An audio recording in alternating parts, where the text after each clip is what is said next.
President Joseph Smith said, "I think it best to continue this subject. I want the elders to make honorable proclamation abroad concerning what the feelings of the First Presidency is for stealing has never been tolerated by them. I despise a thief above ground. He would betray me if he could get the opportunity. I would know that he would be a detriment to my cause, and if I were the biggest rogue in the world, he would steal my horse when I wanted to run away." It has been said that some were afraid to disclose what they know of these secret combinations. Consequently, I issued a proclamation which you may read in the WASP No. 48, which the President read.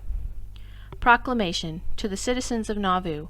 Whereas it appears, by the republication of the foregoing proceedings and declaration, that I have not alterated my views on the subject of stealing, and whereas it is reported that there now exists a band of desperadoes, bound by oaths and secrecy, and under severe penalties in case any member of the combination divulges their plans of stealing and conveying properties from station to station, up and down the Mississippi and other routes, and whereas it is reported that the fear of the execution of the pains and penalties of their sacred oaths on their persons prevents some of the members of said secret association, who have, through falsehoods and deceit, been drawn into their snares, from divulging the same to the legally constituted authorities of the land.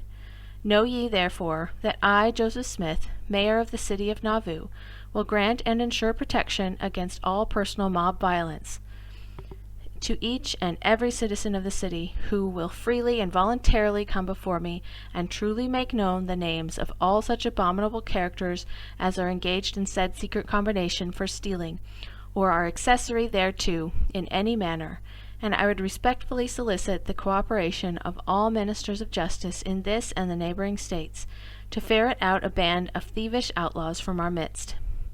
Given under my hand at Nauvoo City, this 25th day of March, A.D. 1843.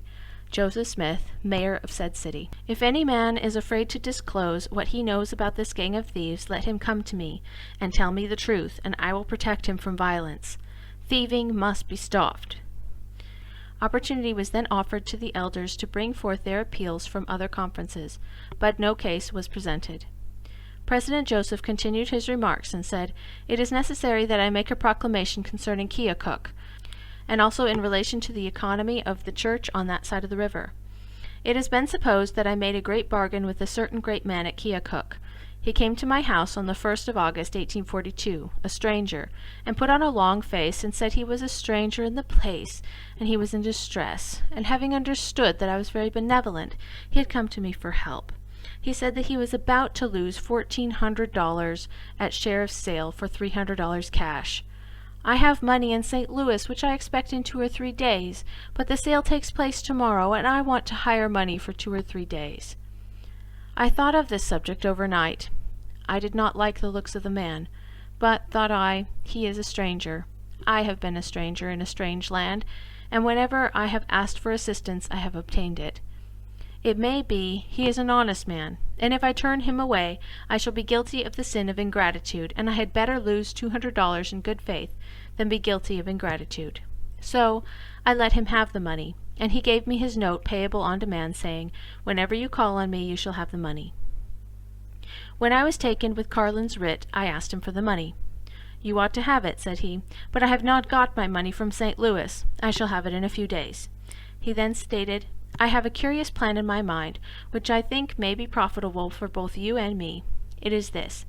I will give you a quit-claim deed of all the land you bought of Galland, which is 20,000 acres. You paid the Galland notes, and ought to have them. They are in my hands as his agent, and I will give them up.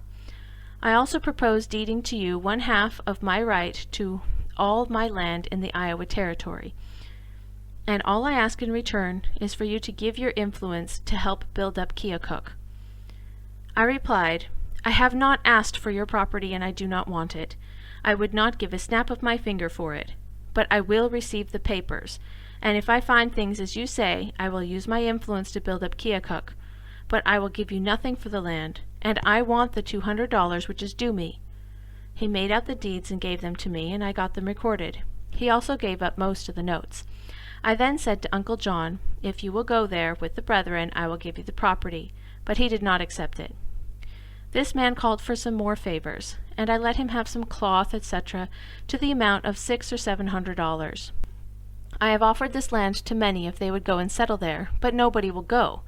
He began soon after to say to the brethren what obligations I was under to him.